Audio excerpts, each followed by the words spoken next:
안녕하세요. 반갑습니다. 퍼스페럼 리서치의 손여로 팀장입니다. 본 영상에서 제공된 정보는 투자 판단에 도움을 드린 정보일 뿐 수익을 보장하는 내용은 아니니까 투자 판단에 참고하시길 바랍니다. 또한 이 정보를 제공해드림에 있어서 저는 유사투자 자문업자가 아니기 때문에 비용 지불은 1원도 발생하지 않음을 말씀드립니다. 본 영상에서 제공해드린 정보는 해당 방송국 채널 본방송을 통해서 시청이 가능하지만 제가 준비했는데 깜빡하고 말씀 못 드렸던 내용들, 그 다음에 매끄럽지 못하게 전달됐던 내용들, 개인 유튜브이기 때문에 제가 하고 싶은 말을 사실적으로 말씀을 드리려고 이 영상을 제작하니까 참고하시기 바랍니다. 오늘은 매경제TV의 투자의 눈에서 제약바이오 관련 이야기를 좀 해보려고 합니다. 원전이나 반도체 이런 관련 섹터들은 이야기를 많이 했었고 제약바이오는 오랜만에 말씀드리는 것 같아요. 근데 이 제약바이오를 둘러싼 업황은 다소 좀 아쉽죠. 왜냐하면 케빈 워시 연준의장이 오면서 그게 조금 매파적인 성향이다 보니까 기준금리를 인하를 안 하면 어떡하지? 이런 좀 우려가 있고, 그 다음 제약바이오 같은 경우는 자금 유동성이 중요하기 때문에 기준금리 인하 기조가 좀 줄어들었을 때는 제약바이오에 대한 업황이 조금 위축이 될 수 있거든요. 근데 그럼에도 불구하고 국내 시장에 대해서는 그런 것과 상관없이 국내 기업들이 워낙 뭐 라이센스 아웃도 잘하고 뭐 로열티나 마일스톤 이런 것도 잘 받고 관련 종목들 뭐 셀트리온이나 삼성 바이오로직스 이런 종목들이 소실적을 기록하다 보니까 이런 대외적인 매크로 이슈에도 불구하고 국내 제약바이오 관련 기업들은 굉장히 견조한 모습이다. 그렇게 좀 판단해 보도록 하겠습니다. 오늘은 제약바이오 중에서도 비만당뇨 치료제 관련 이야기를 하려고 하고 있고요. 비만당뇨 치료제 관련해서는 가장 선두에 있는 기업이 노보노디스크 일라릴리죠. 오늘은 그중에서 노보노디스크 관련 이야기를 해보도록 하겠습니다. 뉴스가 나왔죠. 위고비 약발 끝 노보노디스크 올 매출 감소, 올해 매출이 감소가 될 것이다 전망, 이런 뉴스가 나오면서 시장에서 강한 하락이 나오고 있거든요. 그래서 뉴욕 증시에서 노보노디스크가 약세를 보였을 때는 국내 비만당뇨 치료제 관련 종목들도 약세를 보이지 않을까, 이런 우려가 있지만 오히려 국내 비만당뇨 치료제 관련 종목들이 좀 강한 모습 보여주고 있기 때문에 오히려 노보노디스크의 약세가 우리나라 비만당뇨 치료제 관련 종목들로 해서는 약진할 수 있는 기회가 아닌가, 그렇게 좀 생각을 하고 계신 것 같습니다. 그래서 위고비의 실적이 다소 좀 아쉽게 나오는 것은, 일단 뭐 노보노디스크 위고비도 있지만 이제 일라릴리의 뭐 싹센다나 젯바운드가 있잖아요. 이 싹센다나 젯바운드 같은 경쟁사들의 비만 당뇨 치료제가 잘 팔리고 있고, 이러면서 경쟁이 좀 심화가 될 거다 이렇게 보고 있고, 트럼프 대통령 같은 경우는 2025년 5월 달에 약가 인하에 대한 행정명령을 했단 말이죠. 그래서 이 관련 기업들은 거의 강제로 약가를 인하할 수밖에 없어요. 그래서 꾸준하게 약가를 인하했을 때 이런 것들은 결국 매출 감소로 이어질 수밖에 없다, 이런 뷰가 있습니다. 근데 노보노디스크 재무제표 보면은 정말 여전히 견조한 모습입니다. 근데 추이를 봤을 때 제가 항상 테슬라나 2차전지 관련 종목들 이런 종목들 말씀드릴 때 그냥 이렇게 나와 있는 숫자 말고 추이를 말씀드리거든요. 그랬을 때 분명히 이제 노보노디스크의 재무제표는 조금 아쉬워지고 있는 건 맞다, 이렇게 좀 평가해 보도록 하겠습니다. 일단은 매출 총 이익률이 82%인데 이것도 나빠진 거예요. 사실은 6개월, 1년 전에는 매출 총 이익률이 거의 88% 났었습니다. 88% 났었거든요. 근데 지금 보면 주가 수익률이 15였는데 10이에요. 우리 구독자분들 생각을 해보세요. 제약바이오 기업이 주가 수익 비율이 15다? 12다? 이건 엄청난 거거든요. 그 다음에 이 주당 순이익, EPS라고 하죠. 근데 이 주당 수익도 우리가 알고 있는 엔비디아나 TSMC 이런 기업들은 주당 0.3달러, 0.5달러 나옵니다. 근데 이 노보노디스크 같은 경우는 주당 순이익이 3.63이라는 거예요. 3.63. 거의 우리가 알고 있는 제조기업의 거의 7배, 10배 가까운 수치입니다. 근데 이 노보노디스크 같은 경우 주가 보세요. 급락했죠. 급락했고 오늘 추가락 나왔죠. 그만큼 이 어떤 기업이든 간에 이 기업을 둘러싼 성장성에 대한 기대감이 있으면 주가가 오르고, 성장 기대감이 다소 좀 줄어들면은 빠진다. 그래서 노보노디스크는 혹시라도 지금 이 겪고 있는 위기, 그러니까 제가 이제 보고자 하는 뉴스는 뭐냐면, 이 노보노디스크가 비만당뇨 치료제 관련해서는 1티어였는데 이 일라릴리나 국내 비만당뇨 치료제 도전을 뿌리치고 여전히 견조하게 노보노디스크가 비만당뇨 치료제 개통해서 전 세계적으로 1위를 유지했다. 이런 뉴스가 나와야지만 노브로디스크는 반등할 것이다. 그래서 제가 뭐 해외 주식을 전담하고 있지만 혹시라도 해외 주식에 대한 관심이 있으신 분들도 제가 좀 자문을 드리거든요. 그런 부분들이 필요하신 분들은 저한테 문의 남겨주시면 제가 노브로디스크에 대한 전망을 좀 말씀드리고, 일단 노브로디스크 같은 경우는 박스권 하단부로 주가가 내렸기 때문에 다시 시작한단 마인드. 그래서 요 지금 박스권 상단부에서 박스권 하단부로 내렸기 때문에 다시 시작한다는 마인드, 이렇게 지켜봐 주시면 좋을 것 같고, 노브로디스크가 보여주고 있는 현재 재무 가치는 너무 나무랄 게 없어요. 나무랄 게 없는데 그냥 하나 아쉬운 거는 배당이 조금 적다. 만약에 노브로디스크가 배당을 한 2.5%에서 3% 이상 준다. 근데 사실 제약바이오 기업이 배당을 2% 이상 주는 경우를 제가 본 적이 없어가지고, 만약에 노브로디스크가 배당을 2% 이상 준다 이러면은 야 진짜 이거 노브로디스크는 약간 가치주 관점으로 배당 노리고 들어가 봐도 좋을 것 같다. 그걸 좀 판단해 보도록 하겠습니다.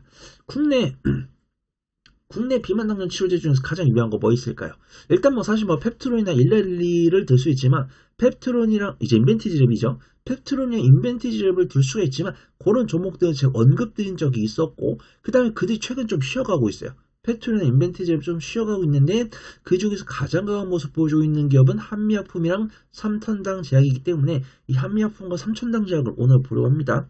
일단 한미약품 같은 경우는 이제 대사 이상 관련 지방 감염, 메쉬 치료제 관련 모멘텀도 있고, 비만 당뇨 치료제도 모멘텀이 있더라. 두 가지입니다. 그래서 한미약품 같은 경우 국내를 대표하는 비만 당뇨 치료제고, 비만 당뇨 치료제 파이프라인이 두 개예요. 그래서 한미약품 같은 경우는 첫 번째로 비만 당뇨 치료제로 임상 3상 진행하고 있는 파이프라인이 하나 있고, 그 다음 지금 나오고 있는 게 이제 경구용입니다. 임상 1상 진행을 하고 있는 비만 당뇨 치료제는 경구용이 우리가 먹는 알약식. 그 다음 한미약품 같은 경우는 이 대사이상 관련 지방간염 치료제 관련해서도 임상을 진행을 하고 있는데 어떤 좀 긍정적인 모멘텀 나온다 이러면서 한미약품 같은 경우는 두 가지 모멘텀 시너지 이루면서 좋은 모습 보여주고 있다 이렇게 판단하고 있고, 삼천당 제약 같은 경우도 두 가지 뉴스입니다. 일단 삼천당 제약 같은 경우는 이미 그들이 만들고 있는 의약품도 있지만 이제 안과 이제 점안액 치료제죠. 아일리아라는 안과 점안액이 있는데, 이 아일리아를 복제한 아일리아 바이오시밀러가 유럽이나 다른 등지에서는 이미 승인 받았어요. 이미 승인 받았는데 미국까지도 FDA 허가를 받으면서 이제 미국까지도 판매고에 포함이 될 것이다. 이런 뷰가 있으면서 좀 좋은 뉴스 나와주고 있는데, 삼천당 제약도 잘 보시면은 비만 당뇨 치료제 모니텀이 있습니다. 일본 제약사죠. 다이치 상키와 경구용 세마글루타이드 이제 경구용 비만 당뇨 치료제에 대한 계약을 체결하면서 삼천당 제약은 이제 일반 의약품대에다가 그 다음에 안과 점안액에다가 경구용 비만 당뇨 치료제까지 세 가지 모멘텀이 부과되면서 정말 한미약품의 뒤를 바짝 쫓고 있다라고 좀 말씀드릴게요. 그래서 펩트론이나 인벤티지 같은 경우는 지금도 공략 가능하다라고 판단하고 있지만 그들이 조금 추세를 전하는 모습을 확인하고 접근하는 게 안전해 보인다 좀 판단하고 있고요. 한미약품 같은 경우는 정말 제가 한미약품 같은 경우 20만원대에서 매매했던 게 엊그제 같은데 벌써 50만원 넘어갔습니다. 그래서 저는 일단 매매 관점을 보는 게 맞다라고 판단하고 있고요. 꾸준하게 외국인과 기관의 매수세가 들어오다가 외국인 순매도가 나오고 있기 때문에 오늘 당장 접근하는 건 아닌 것 같아요. 그래서 현재 단기 박스가 돌파하고 안착하는 모습을 확인하고 한 이틀이나 3일 정도 더 본 다음에 현 위치를 이탈하지 않고 횡보하면서 외국인과 기관의 매수가 다시 들어올 때 그때 공략을 해보는 게 안전해 보인다라고 판단하고 있고요. 한미약품 같은 경우 연구개발 진행을 하고 있고, 지금 보면은 연구개발 비용이 충분히 재무제표에 반영이 될 거거든요. 분명히 연구개발 비용이 반영이 됨에도 불구하고 실적이 이렇게 나온 이유는 정말 한미약품이 본업을 잘하고 있다 이렇게 평가를 해볼 수 있고요. 한미약품 같은 경우는 퍼가 한 40대 됐었는데 주가 올라오다 보니까 퍼가 50 넘어가는 모습이 있죠. 근데 50이 넘어가는 모습인데 12개 선행퍼는 35 정도 되고 있기 때문에 셀트리온이랑 삼성 바이오로스보다 퍼가 낮습니다. 그렇기 때문에 한미약품 같은 경우는 부담되지 않는 것 같다 이렇게 말씀드리고요. 삼천당제약 보도록 할게요. 일단 한미약품보다 삼천당제약 더욱더 매매 관점으로 보는 게 맞다라고 판단하고 있고요. 일단 삼천당제약 같은 경우 2023년과 2023년에 적자를 기록했지만 2025년에는 다시 흑자로 전환될 거다라고 예상을 하고 있고요. 그 근거는 1분기랑 3분기 흑자를 기록했는데 1분기랑 3분기 흑자 폭이 2분기 적자 폭보다 크기 때문에 이제 2025년 연간 실적은 흑자가 나올 가능성이 상당히 높다. 이렇게 평가를 하고 있고요.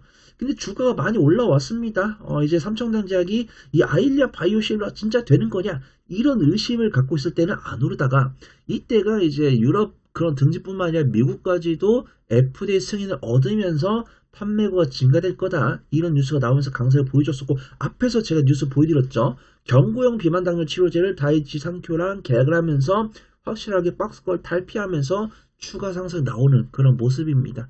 근데 저는 일단은 삼천닭 제약 같은 경우도 외국인 순매수 이어지고 있지만 오늘은 외국인 순매도 나오고 있고 기관 같은 경우도 비중을 살짝 줄이려는 그런 모습을 보여주고 있기 때문에 요 지지권을 지지하는지 그 부분을 먼저 확인하는 게 맞다라고 판단합니다. 일단 5일선과 10일선에 닿은 상황인데 5일선과 10일선을 닿았을 때 지지한다라는 보장을 할 수 없기 때문에 이 5일선과 11선 사이에서 지지하면서 다시 이제 횡보하는 모습 보여줘야 저는 공략 가능할 것 같아요. 그래서 저는 한미약품과 마찬가지로 삼천당 제약 같은 경우도 관심 종목 넣어놓고 한 3일 정도 지켜본 다음에 현 위치를 이탈하지 않고 횡보하면서 외국인과 기관의 매수가 들어왔을 때는 그때는 공략 가능해 보인다. 좀 판단을 하고 있고 그런 것들 확인이 어려우신 분들은 저 유튜브를 구독을 해주시거나 아니면 저한테 오픈 카톡방 문의 주시면 제가 좀 명확한 매매 타점을 잡아가지고 같이 들어갈 수 있을 테니까 그 부분을 참고해 주시면 좋을 것 같습니다. 지금까지 제가 말씀드렸던 내용들이 유익했다면 구독과 좋아요, 알림 설정 눌러주시고요. 부가적인 정보나 질의응답이 필요하신 분들은 영상 주석에 올라온 오픈 카톡방 링크나 영상 말 및 우측 카드에 나오는 QR코드를 통해서 오픈 채팅방에 문의 남겨주시면 성심성의껏 답변 드리도록 하겠습니다. 주석을 못 찾겠거나 폰이 하나밖에 없어가지고 QR코드를 못 찍겠다 라고 하신 분들은 카카오톡 오픈 채팅방에 손녀로 혹은 버프리 손팀장을 검색하시면 제 얼굴이 박힌 채팅방이 있습니다. 거기로 오시면 됩니다. 또한 이 정보를 제공해 드림에 있어서 저는 유사투자문업자가 아니기 때문에 비용 지불은 1원도 발생하지 않음을 말씀드립니다. 저는 더 좋은 투자 정보로 돌아올게요. 고맙습니다.